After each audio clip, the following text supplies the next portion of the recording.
welcome to the Mom's Basement Podcast. I'm your host, Elliot. Gooby. Gooby. Now, we're just going to get right into it. Just to give you the premise of the show, we like to talk about a lot of things on this podcast. We like to talk about pop culture, we like to talk about history, music, really whatever comes into our mind. We've got a lot of topics. Some of the stuff's like old news from years ago. They were a big deal years ago, but you guys haven't heard our thoughts on it, and you guys need to know our thoughts on it. So, and that's just the premise. You guys hear about our thoughts on all kinds of fun topics. With that, Gooby, you have the floor. Well, the only thing I got to bring right now is Boeing. Mm-hmm. What do you think about Boeing? I love Boeing. My father was a Boeing man, and his father before him were a Boeing man. We're a Boeing family. Boeing men. I have Boeing tattooed on my ass. The real corner cutters, your family. We love killing people. Love it. There is nothing that equals the joy of seeing a person flail through the open air. We like... It reminds me of that... There's like a Seinfeld episode where they're all in the air. They're like flying to like India, and George's going, you're like, funny guy, Jerry, funny guy. And then like the fucking there's like a meme of that. He's going, funny guy, and then like the door explodes. Oh God! And everybody flies out. Dude, I'm so surprised that Seinfeld hasn't made a fucking what's the deal with airlines these days? What's the deal with terrorists? Wait, sir, the Twin Towers have fallen.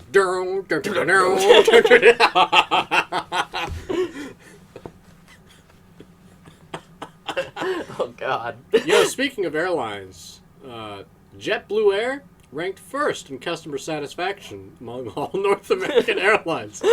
But you know what? Ranked worst? 9/11 Airlines. What a terrible name for an airline company. It reminds me of that tragedy. Love Norm Macdonald. Yeah, I gotta pull something up. Go ahead and talk. I have no idea what I was about to say. You idiot. Well, we're talking about Boeing. Oh, yeah, Boeing.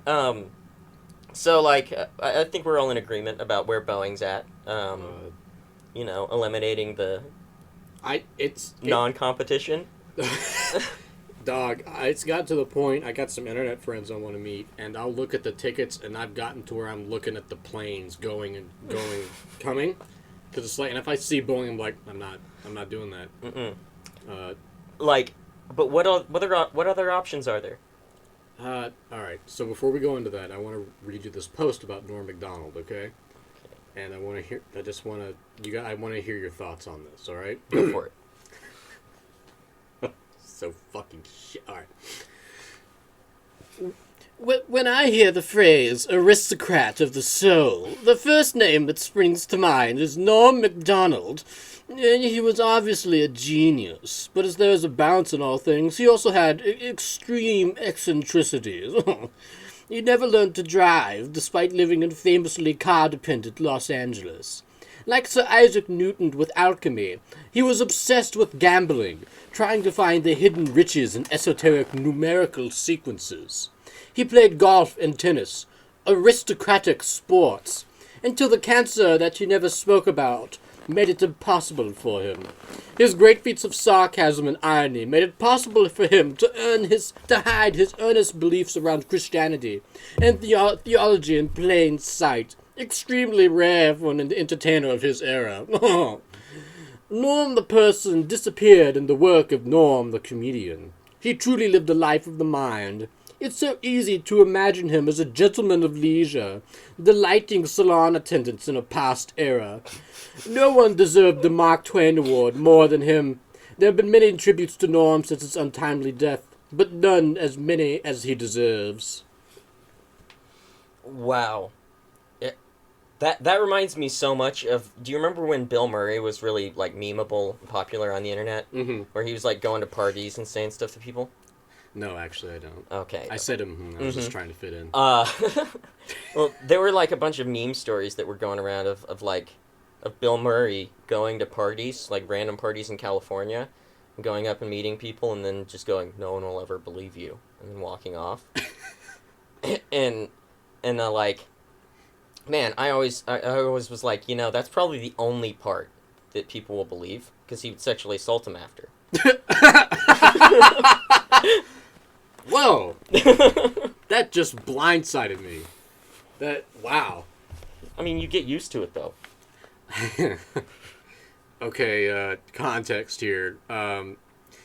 What Mr. Gooby is referring to is I had a friend one time, love her dearly, but she's a touch pretentious.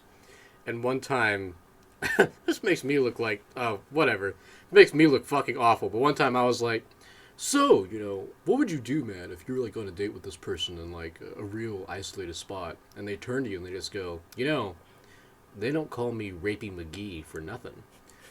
And she just goes, I just let it happen. It's happened to me before, and after that, you just stop being afraid of it. And I've never forgotten that, because that's not how that works. It's awful exposure therapy. It seems to me, welcome back to the Dr. Phil Show. It seems to me that you just need to get raped again, so it's not traumatizing anymore. It seems to me that you just need to keep on dressing indecently. Keep on asking for it. See, one of my recommendations to all my patients is to keep a gratitude list. You really need to put getting raped on that gratitude list. Bro, the thought of somebody coming to a licensed therapist and saying something horrific like that, like, yeah, I come from Africa, my family got slaughtered, and being like, well, have you written a gratitude list?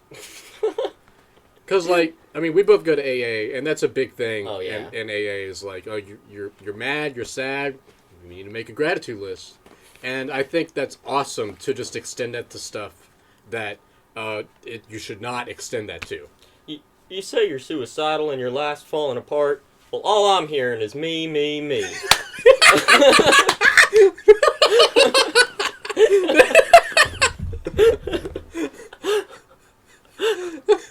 Somebody's entitled. If you took the silver spoon out of your mouth for 1 second, you could fit the gun in there. What? Yo, I kind of like Dr. Phil now. I'll be watching that shit regularly, man. I think there was like Mask off, Dr. Phil. Dude. I tried to kill myself, and anyway, I woke up, and Dr. Phil's like, wait. Who paid that hospital bill? Was it your parents? Really? Get a job. Wah, wah, wah. Buy my new book. Oprah. Introduction by Oprah, by the way. Oprah? Hardly know her. Oprah's another fucking psychopath, dude. Oh, absolutely. Like, that Tom Cruise freak out, you remember that a long time ago, where he, jumps up and down on the couch? Yeah, I was thinking it, yeah. Yeah, her reaction to that is equally as psychopathic to him doing that. Did you know that Christian Bale got inspiration from his performance of Patrick Bateman by watching a Tom Cruise interview? I absolutely could believe that. And Tom's, laughing and stuff, but his eyes are just dead. And Christian Bale was like, yeah, that really inspired me, because he's acting all friendly and shit, and there's just nothing in those eyes. Oh, yeah, no. It's fucking huge-ass fucking teeth and that's fucking laugh. Sorry. It's like, if anybody's real-life Joker, it's probably Tom Cruise. Absolutely. I mean, to be able to, not start a cult, but join a cult and then become the leader. Yeah. You have to be a different level of absolute insanity. Oh, dude, he's narcissism to the max, dude. I would love to see Batman beat the shit out of Tom Cruise, breaking ribs and shit. I really like to combine Patrick Bateman with Barry from the Bee Movie. I'm giggling because the name's funny. I think his name's Barry. I haven't seen the Bee Movie. You haven't? No. I'm thinking of Barry from American Dad. So I thought of what was the other? No. Yeah. Do you like jazz? What was the other one you combined it with? With Patrick Bateman from Hey Paul, do you like jazz? I'm just thinking of that's Barry from American Dad and doing the whole Patrick Bateman bit. Have you ever heard of Huey Lewis and the News? They make sounds. I like them. Hey, Paul, how do I use this axe? What's all? Hey, what's with all this? The lettering is immaculate. Oh, that's cursed. That's rough. Oh, is this all in my head? There is an idea of a berry. I like how he's combined with like hag in both of our. Because I mean, like, who works on their impression of Barry from American Dad? I mean, you know? like, I do think that's a great voice though. It's so good for his character. Actually, that's true. I've never analyzed. Oh no, I don't think we should do this, guys. Like, for the unhinged wild card of a character that he is. Yeah, that's true. Actually, It's a really good voice. It is. It's a very Charlie Day voice. To me, it reminds me of an Adam Sandler voice because it's just so like nails on a chalkboard. Yeah. Oh, I can see that. Have you ever seen 8 Crazy Nights? Why does that sound familiar? It's Adam Sandler's animated movie. I've seen the Nostalgia Critic review of Hanukkah. that. And the Asian guy, right? Mm-hmm. Yeah. Mm-hmm. That is a horrible movie. Like, awful movie. I have nothing else to say about it. It's so bad. Just like... It's one of those movies where there are a bunch of movies that I've seen Nostalgia Critic reviews of them, because I used to watch Nostalgia Critic a lot. And it's definitely one of those movies where it's like, I've seen the Nostalgia Critic review, and that's enough. Yeah, I've watched it, and I feel like, while watching it, I was like, this is the guy who gets, like, a bunch of comedy movies, a bunch of, like, music shit. Like, maybe there is a world order. Yeah, he's definitely one of those people that makes you think that. Tariq Nasheed's up there, Andrew Tate. Ben Shapiro. Yeah, a different kind of world order with Ben Shapiro, but Oh, I was talking about Jews, man. Oh, the whole time? Yeah, Adam Sandler's Jewish. 8 Crazy Nights is all about Hanukkah. I'll be damned. Yeah. I didn't know Adam was Jewish. Yeah, look at the notes, man. I'll be damned. Huh. He doesn't act like a Jew, you know? He really doesn't. He doesn't. And, like, 8 Crazy Nights really doesn't... It like, plays off of Jewish stereotypes, but it doesn't, like, further them. Right. Yeah. You know, the yarmulke's actually really cool, guys. I'm telling you, dude, we should make pizza yarmulkes. It would be a hit. And put pepperoni on it, too. My yarmulke's not kosher. Yeah! Yeah, and we can do, like, a whole line of food-based yarmulkes. Chamakas. Yeah,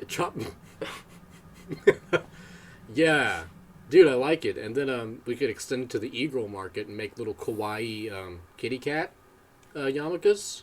Yeah, with little ears and everything. That's what yeah. Yeah. The cat boys totally will love it. Oh, yeah. And the cat femboys will love it. Oh, see, we need to talk about that. Femboys? Cat femboys. Oh, cat But femboys in general. Now, from all the femboys I've met, okay, they have a very specific personality type. In that, they're arrogant, and it comes from their looks, but femboys, the ones I've met, aren't really attractive.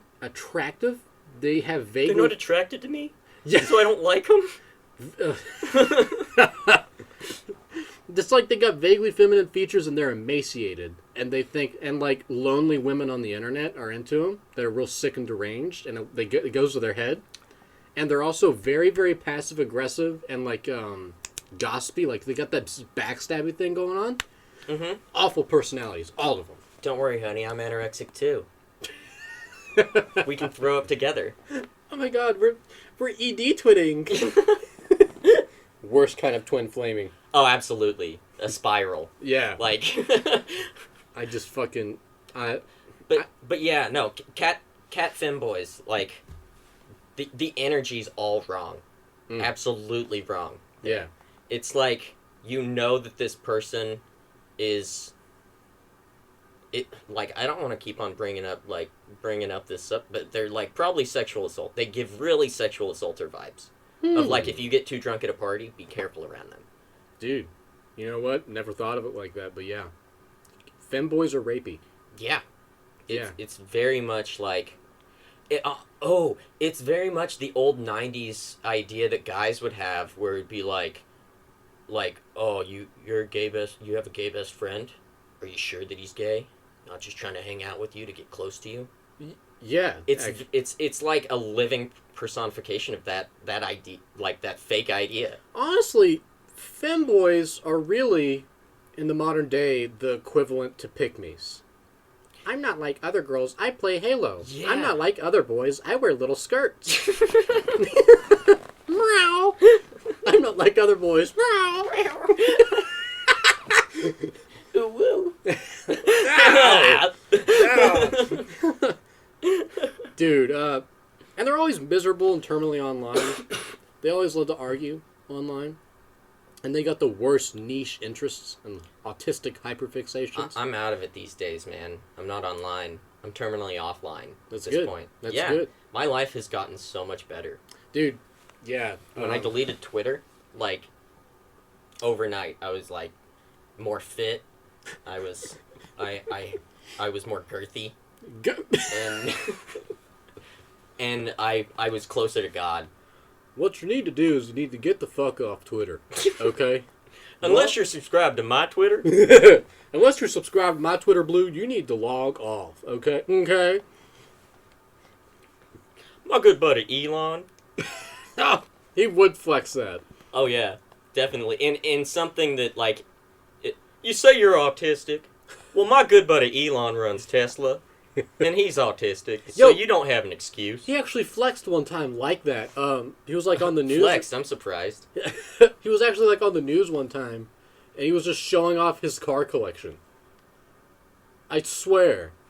Bill Burr talked about it. Wait, Elon Musk or Dr. Phil? Dr. Phil. Oh, okay. I was like, yeah, that's an Elon thing. Of course he fucking did. Yeah. I love Elon, though. Yeah, no. I think George Washington, Abe Lincoln, Winston Churchill, Odin, Elon Musk. I don't trust anyone who has the build of, like, the old 90s idea of what a mech would be. A mech? Yeah, like real boxy cockpit. Have you seen those pictures of Elon on the beach? No. Vaguely, actually. Dude, oh my gosh. It looks hideous and frumpy, right? It's well, I mean, yeah, but like the thing that really gets me is like his torso is made like a freaking trapezoid. It's like it's built like a Tesla. Elon on the beach. I feel like he was sitting there one day with the Tesla team and oh my god! He's like, curves aren't sexy. We got to get rid of them in our cars so people will like me more. Dude, what's wrong with his rib cage? Right? It's jutting out. It looks photoshopped. Right? It's oh my gosh. It is a trapezoid. It's a trapezoid. It looks like he has a little person in there piloting him. Yes, it does. They had to make extra room for all the controls. He does look like a mech. He looks like a mech. Yeah. Oh gosh. I love him even more now. He's becoming the machines he creates. He makes me feel better about myself. Oh, man. Yeah. What do you think about Elon and Grimes?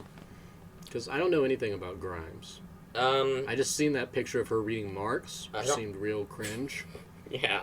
Talk about like a pick me, I don't like other girls. I read Karl Marx. It's so every college campus in the world.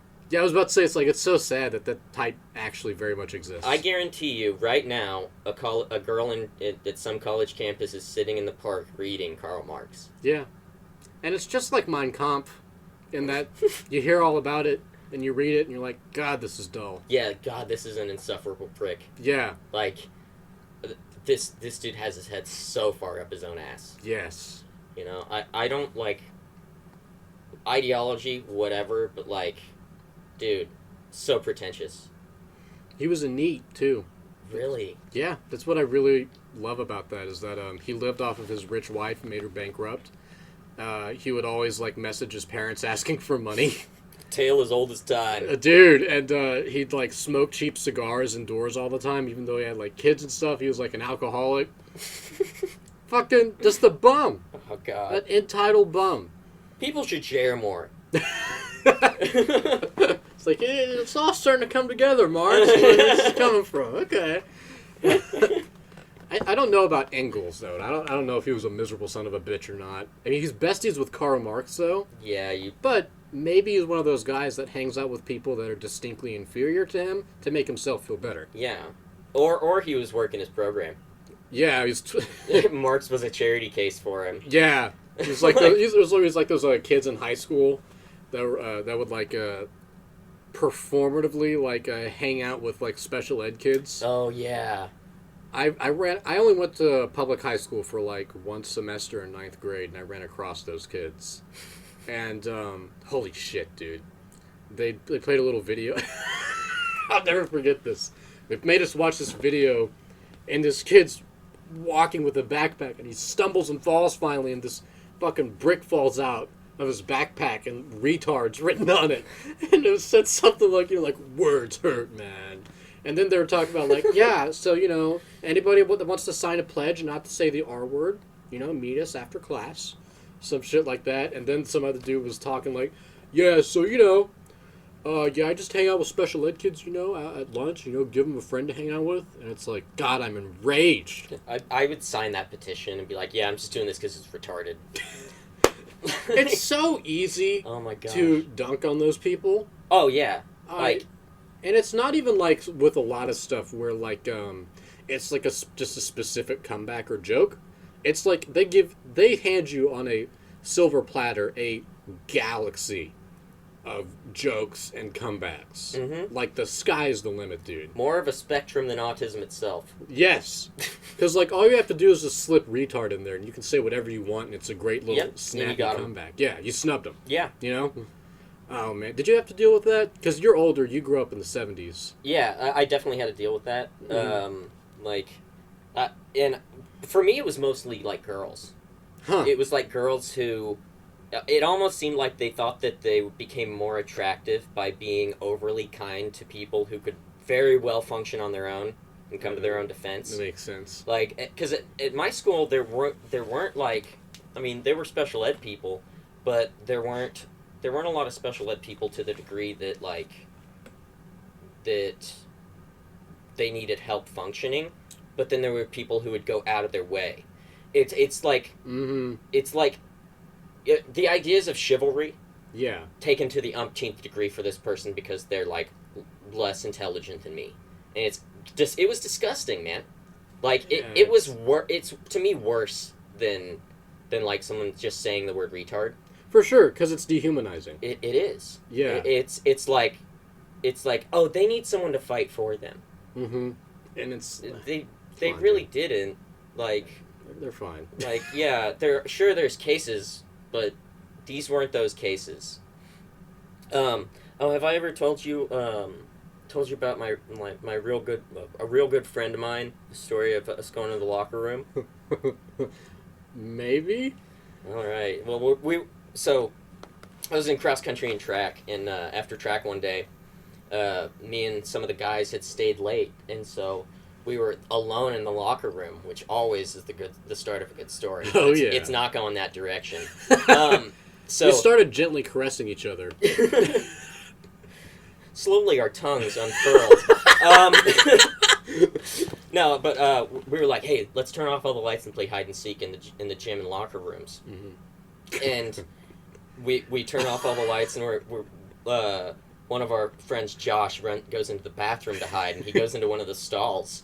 And me and the other guy are hiding, and I was hiding in a locker. Mm-hmm. And then all of a sudden, we just hear, "It's poop!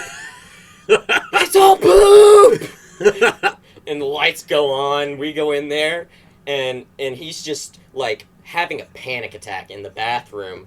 and we open up the stall door, and like there's just turds all over the place, and and Josh had like crouched down and put his hand into some, and we could not figure out for the life of us who it was. Who the turd was. Who the turd, yeah, who the turd lever was. And we finally found out it was this guy named Patrick who was in special ed. And like, we had made so many jokes about it at that time that guilt overtook the, like, insanity of, like, pooping all over a stall in the restroom. Guilt just overtook us, and we were like, we'll never talk about this again. That's awesome. Billy's saying something. Billy is our third podcast member. What's up, Billy? Oh, Elliot Roger. Yes. I actually, coincidentally, Billy, I actually have something pulled up. What a Chad.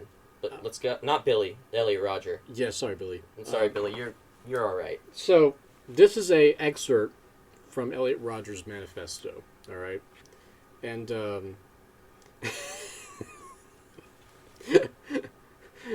I feel sorry. Sorry for cutting you off about the turd thing. That's fucking gold, by the way. But I'm so excited to read this that, like, I'm being like a narcissist. Like, all right, you're done. My turn. All right. All right, check this out, okay? To my extreme rage, I discovered that my sister now had a boyfriend, Samuel, and that she had lost her virginity. I eventually grew to hate him after I heard him having sex with my sister. I arrived at the house and heard the sounds of Samuel plunging his penis into my sister's vagina through her closed room door, along with my sister's moans. I stood there and listened to it all. So my sister, Put on some music. So my sister, who was 4 years younger than me, managed to lose her virginity before I did. It reminded me of how pathetic I was, that at the age of 22, I was still a virgin. Discuss. I think Freud was looking at the wrong family members, for one. Because, wow. I stood there and soaked it all in. She soaked it all in. Yeah, brother. Yeah. Elliot's like, don't say that! Don't say that! In hell. Yeah. That's my sister! Stop it! Stop it! I just... Wow. I read that on Twitter years ago, and I've never forgotten it. That's... That's some Christian shit. Yeah, it is. Like, it's good that he's dead. Oh, yeah. Yeah. Oh my gosh. Dude. It could have been worse. It could have. I walked in. No, I mean, like, what he did could have been worse. He could continue living. Oh, yeah, that's true. That's true. A totally different direction. I was like, yeah, I could have, like, I don't know, joined the sister or something. No, it couldn't really be that much worse. I feel like he walks in and the kibosh is put on it immediately because his sister is a rational human being and the guy beats the shit out of him, maybe kills him, and the world turns. Oh, you never heard about his sister, man? Mm-mm. Oh, yeah, she's the one that... I don't know anything about that family. Well, she caused 9/11. Oh, good for her. She's the one that sabotaged the steel beams. Oh. And made it... George Bush's little crony? George Bush's little helper! So, have you heard about Hitler's little helpers? It was a Nazi death squad that was used to infiltrate behind American lines and take out like various military installations, and they were like super efficient at their job because Hitler only put midgets into the group. And you know how in games hobbits get like a bonus to their sneak skill? Yeah. It's the same concept applies to midgets. The only problem is whenever they fall down, they can't help but go, oh no!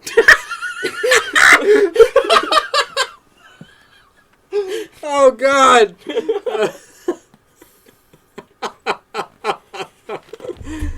Oh, dude, that. Oh no! Imagine World War II fronts. You're just like with your dude smoking a cigarette, being like, I just want to go home and fuck Jerry's wife. And they're like, yeah, Jerry's the only one with a picture of a hot wife. And then you just hear from across the trench, like, oh. And you look over and you see like 10 midgets tripping over each other. What if they're like really deadly? So like everybody's freaking out, like it's Hitler's little helpers! It's Hitler's little helpers! Oh no! Get the M60! Sound the alarms! And everybody's like running. Some dude's like running away. Get back here, you coward! We fight to the death! The alarms are just like, little bit of trouble, little bit of trouble. So everybody knows what's going on. Wait a second. Wait, Sarge. It's quiet, but I thought I heard the trot of little hairy feet. I can't reach it.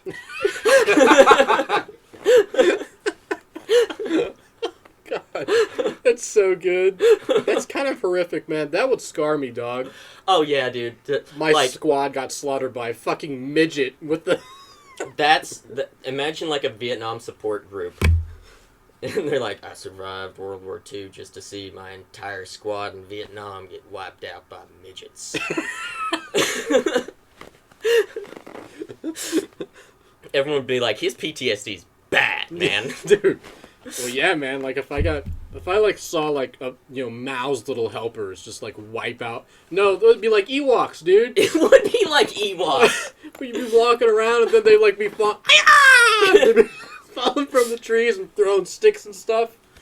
Little known fact about Hitler's little helpers. They always traveled around with Goring's gigantisms. They couldn't speak. They just... I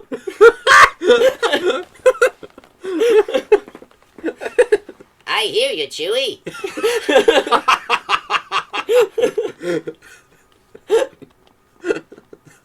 We're gonna have the coalition of little people after us. Way worse than the ASL. Oh, yeah, way worse. They can ASL. sneak up on you real easy. American Sign Language? It's the Anti-Semitic League of Defamation, or... The ASLD, then I'm guessing? I don't know. They're trouble. I know that much. Aren't they all? But, So while we're on edgy subjects, I have a question for you that it came up in my head a little while ago. okay. What do you think about the versatility of calling people boy? Ooh. Well, it's a little racially charged. Is it? Hold on now. That's my boy. Oh. God, it is versatile. Is it my boy? Get over here, boy. It all depends on the accent, I think. It absolutely depends. That's why it's so versatile. That's my boy. That's my boy. You know? Real different there. This here's my top boy. Oh, ooh. Yikes. Yeah, dude. That's fascinating, but that's true. It can almost be a slur. But it can also just be an adjective for dog or dude or homie. Yeah, or like literally your son. Yes, yeah. This here's my boy. And it's just a boy. And it's just a boy. Yeah. He's got a mullet like me. I like helping my paw. And his paw never hits him. And they have Christmases where there's no drama. Mm-hmm. Nobody argues. They just say grace and have dinner.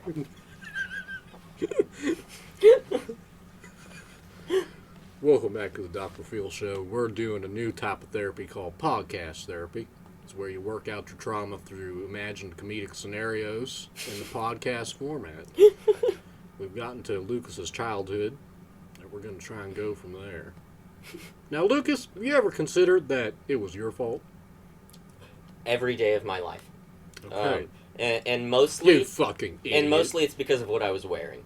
You know? Oh no! It's got so much darker than I. I didn't want it to be this deep in the pool. But you gotta cure trauma through comedy, man. But what are your thoughts? Just to wrap this up, what are your thoughts on Elliot Rodger? You know, what do you think of the vlogs, The Ultimate Gentleman? Because he really kind of started, like, I think that he kind of pioneered the whole manosphere thing today. with the nice guys, the ultimate gentleman. You know, he has that same mentality that the dudes that love Andrew Tate have. Really. Yeah, that's absolutely right. But it seems to be a bell curve, you know, of like. Now, what is a bell curve? It's where something starts. It's like if you're on this side of it, you're low. If you're in the middle, you're high. If you're on the right side of it, you're low again.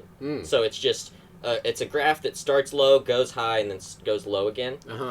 And it's just a bell curve. So like, it's a bell curve of chivalry, you know, or a bell curve of being kind to people in general.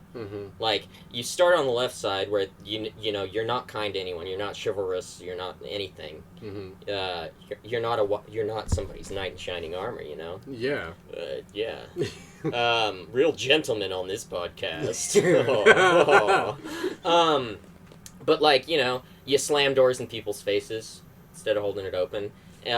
There's that's the left side, and then there's the middle where you're like, oh, I just hold the door open for anybody. Like, it's just the polite thing to do. I'll open a door for somebody if they're like close to me or whatever. It's just, you know, general niceties that you can do, or showing somebody that you care. And then it's the far right of that is like, you do those things, but then if they don't respond, fucking bitch. Yeah. Like, which is, I'm attracted to that mentality. That speaks to me. Like, you want to be that? Or that's, like, attractive to you? It's both. I am that, and I'm proud of that I am that. And I think other... Real popular BPD women, then. That's why they love me! I've cracked the code, ladies and gentlemen. You want a baddie? Be a psychopath. It's actually not really off. That's not too far off, actually, yeah. Like... In my experience. It's mine too. Yeah. Yeah. Anyway. He does represent... I do get what you're saying about the bell curve thing. Yeah. It's like, if you're in the middle, you're a decent person. And, like, somebody doesn't thank you, no big deal. Yeah. Like, you just do that for everyone. It doesn't fucking matter. Yeah. But, you know, either side of that, you're off. You've hit the bottom of the curve. So... I just forgot what I was about to say. Oh. Holy shit. Manosphere, you know, Elliot Rodger, bell curve, chivalry, ultimate gentleman. It really had nothing to do with any of that, I don't think. Okay. I was thinking about another topic and then just gone. Have you ever read his manifesto? No. I've skimmed through it, but it's really just real boring. He talks about, like, you know, when Halo 3 was released, I got Doritos and the G Fuel limited edition. You continuing to talk about Elliot Rodgers made me realize what I wanted to change the subject to. No, we gotta talk about my hero! I really don't want to talk about Elliot Rodgers anymore, dude. Like... There's so much more to talk about! I feel a lack of desire in my core. The latte, the vlogs! My sister! I want to fuck my sister! No, I'm done with that. Okay, fine. So, whatever. So it's fine. In the I don't care. In the rough draft of this podcast, we brought up the the drug habits of Buddha. Yes. And I just wanted to touch on something tangential to that, which is I've had like a lot of people lately tell me about their spiritual experiences while on hallucinogenics. Yeah. And like in AA.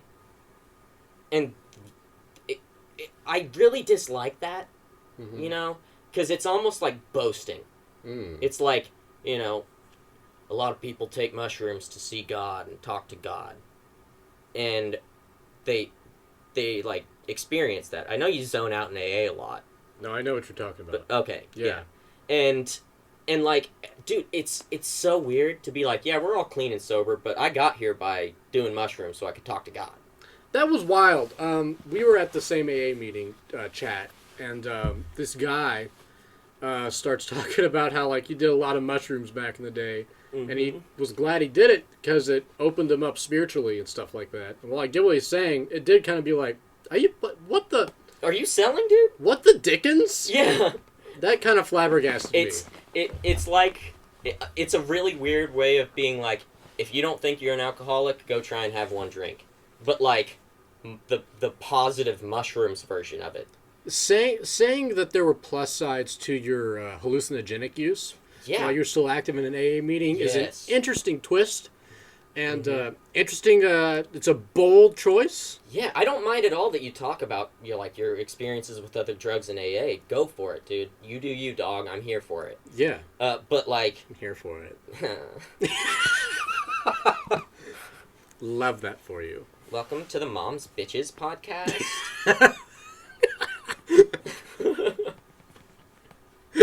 Sorry, go ahead. I totally derailed that. I forgot what I was. Oh yeah, psychedelics. Like, it's insane to like act like there's an upside. It's yeah. It's like if you're in here and you're having a hard time finding God, go do some mushrooms. Almost, yeah. And it's because somebody would be like, oh, well, that opened him up spiritually to, like, it planted a spiritual Yeah. seed in him to where he's more open to developing a concept higher than himself Mhm. through fucking mescaline.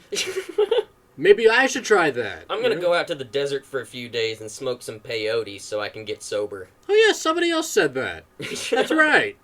Yeah. What the fuck kind of meetings are we going to? I don't know, dude. Like, I feel like. And we're in Oklahoma. If this happened in California, I wouldn't even make a note of it. Wouldn't make But- a dent. We're in Texas light. Yeah. What the Texas fuck? Light.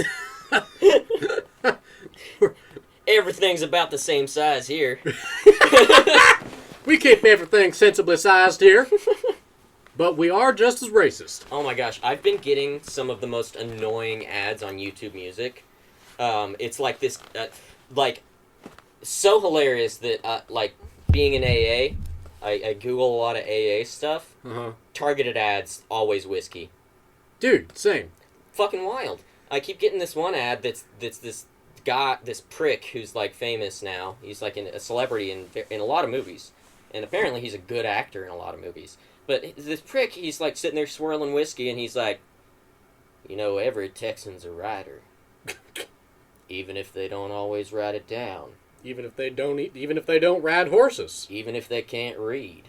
The illiteracy rate in this state is astounding.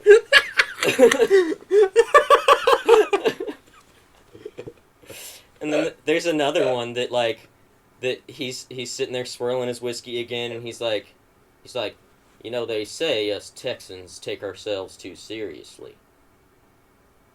And then I don't remember what he says after that. Like, it's shit. Like, I skip every time because I'm like, I don't want to hear the end of this. It's probably some shit that's like, they say we take ourselves too seriously.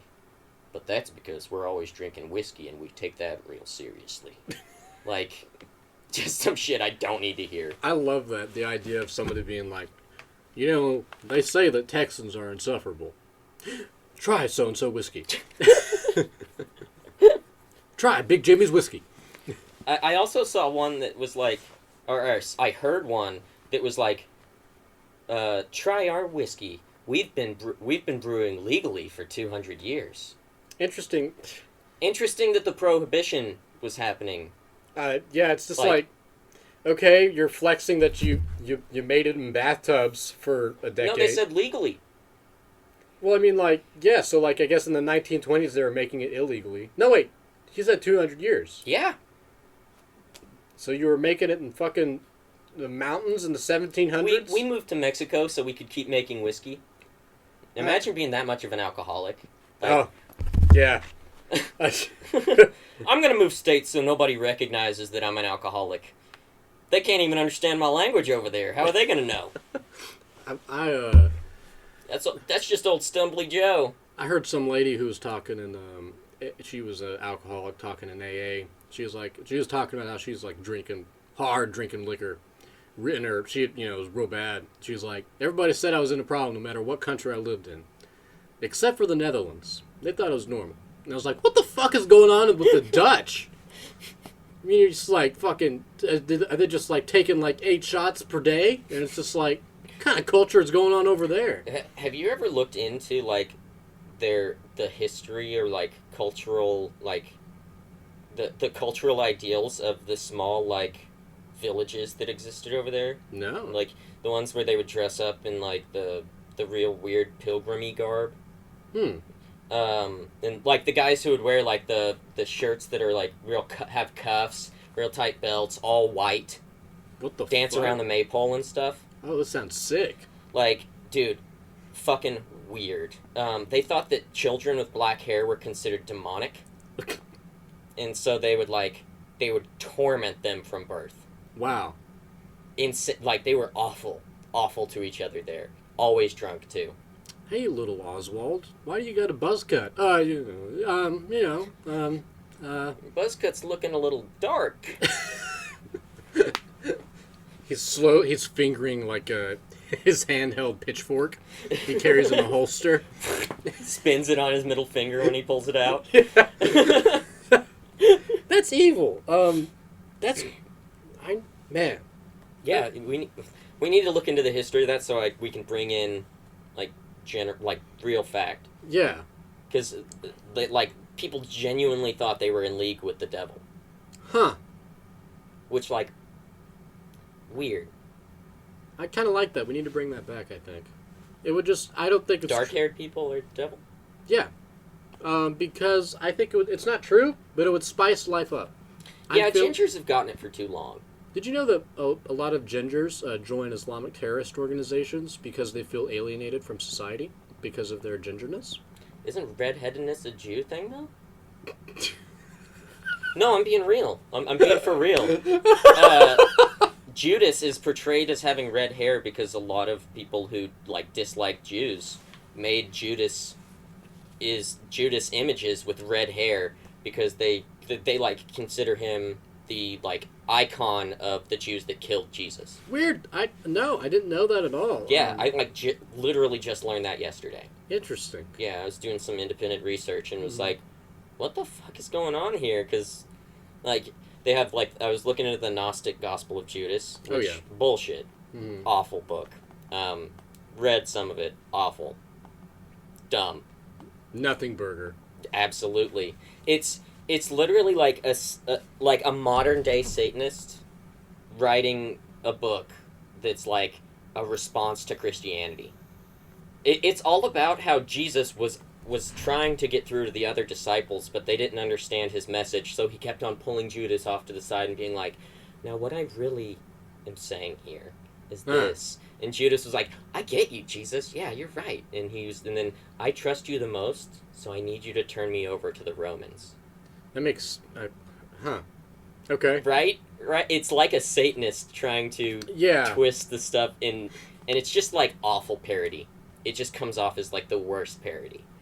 That reminds me of a poetry reading we went to one time, and this bitch wrote a fucking free verse poem. All of them, by the way, chat, all of them were fucking free verse poems, and I don't care if it makes me look like a rube. If it ain't rhyming, it ain't a poem. If it ain't rhyming, I ain't timing. Yeah. No. If it ain't rhyming, I am timing. If it ain't rhyming, I ain't jerking. If it ain't gherkin, I ain't perkin. And she wrote this poem about Adam and Eve, and how there was a graphic sex scene in there. Oh gosh. And then I just remember this part where she was like, BTW, it wasn't an apple, it was a peach, and it was delicious and juicy. And I was just like, it's so brave, Queen. That really solidified my idea that I would definitely trade sex for the apple. No more sex, but we get to be in Eden? Definitely. After that woman spoke? Yeah, right? Not worth it. I'm celibate now, actually. And then there was another old woman that romanticized possibly a serial killer that she had communicated with in prison. Yeah. Because she was part of this anti-death penalty league, and so she would go and visit and became pen pals with this dude that was on death row. Mm-hmm. Teared up and everything, read his letter, wrote a poem about him. He was such an eloquent writer. It's like, wait a second, if he's on death row, this dude's a monster. Mm-hmm. I mean, unless there's... I mean, there's a 2% odds. I like to imagine that he's innocent. Yeah. I like to imagine, or that he's turned his life around. Right. It's yeah, you're just trying to get pardoned, man. But Oh my gosh. You know, it takes a lot of work, even in this government, to get on death row. Absolutely. Like you got to work for that. I like to. I imagine that he's a serial killer. Yeah. And he literally sent her a note of the things that he would say to people before he murdered them. Because that's how that note came off. Very much like self-indulgent. Yeah. Ugh. And she was so into it. Mm-hmm. All of those And people... also, a note from a potential serial killer is not a poem. No. It wasn't a poem, even. All those people were like archetypical, like upper middle class leftists that romanticized suffering. Mm-hmm. People that had it worse than them because they were guilty of their nice life that they led. And it's just awful. Yeah. Like some dumbass wrote a poem about how you should be nice to homeless people. Which is just it so was so stupid. virtue signaling. Yeah. And plus homeless people are just scum. Yeah, and victimhood. Yeah, Homeless people and the poems. get a job, you know? Just stop doing heroin, man. It's easy. Cease! Just stop. What your problem is that you haven't separated the chili sauce from the duck sauce. Have you seen that movie by Leonardo DiCaprio about heroin addiction? No. It's like a basketball player, and he's addicted to heroin, but then he overcomes it by playing basketball again. That's what? Yeah. But I got no words. A fever dream. That movie's a fever dream. I saw it on TV, so there was like commercials between. Made it rough. Like, Dude. Like, I cannot remember most of it. That's... We should make a movie about how a dude's addicted to meth and he gets over it by becoming a gamer. I got over my meth addiction by starting to call people faggot. Drinking Mountain Dew Code Red. And having my mommy clean me when I shit my pants. Glad you're here. World of Warcraft's my new drug. People that play World of Warcraft, I genuinely take as like a red flag. Mm-hmm. If you were into World of Warcraft heavy, red flag. Oh yeah. Before we... It's very similar to the Marxists that we talked about. Yes, actually. Mm-hmm. Now, before we sign off, I just want to say one more thing. There was this dude I like a band, hair metal band kind of, called Wasp, and one of their things was that while they were performing on stage, they'd have a woman in a torture rack. They pretend to, like, knife her and stuff like that. Real edgy. Mm-hmm. So, there's this dude this biker dude speaking at a church. One of my friends showed me the video, and he was talking about how he got over his drug addictions and stuff. And he's like, and I really got into a band called Wasp. That was my favorite. And that's what really corrupted me into Satanism. And he goes on to say that Wasp was so corrupting and evil and, satanistic that it corrupted him to the point where he started doing drugs, and he made his own torture rack based off of what they used in his room, and he had that along with a little Satan altar. And he said, and I swear to God, he says with his full chest, it was Wasp's fault. Anyone who bases their religion off of a band, cringe. Yeah. Like, some of the most cringe. Like, oh my god, you were a psychopath before. You just found your excuse, dude. Yeah. Like, and it's like, I don't care about your beliefs or anything. That's you, and you're using religion as a way to escape accountability. And also, it's like, I will not get sober until Wasp is taken off the air. And it's funny because Wasp actually, the lead singer of that group, he became a Christian, too. And Satanism wasn't even a part of their act. It was just like, like they just dressed like Mad Max and, like BDSM and stuff. It's like... Maybe they actually saved that guy. They, like, gave him the tools he needed to hit rock bottom so he could start going to meetings. I don't even think he went to meetings, man. Oh, man. I think he just got sober through the church. Which is like, whatever works for you, but come on, man, don't put that on like a band. It's Wasp's fault. Those women, that's Wasp's fault. I was kidnapping hookers because Wasp. It's like, fuck off. I hate that. All right, man. So, pretty good talk today. Gonna wrap it up. Before we wrap it up, we're gonna end. Actually, got a special ending for us. We're gonna end the podcast with Chimping Hour. I was thinking the exact same thing, brother. Oh, yeah. Yeah, that's where I was about to go, too.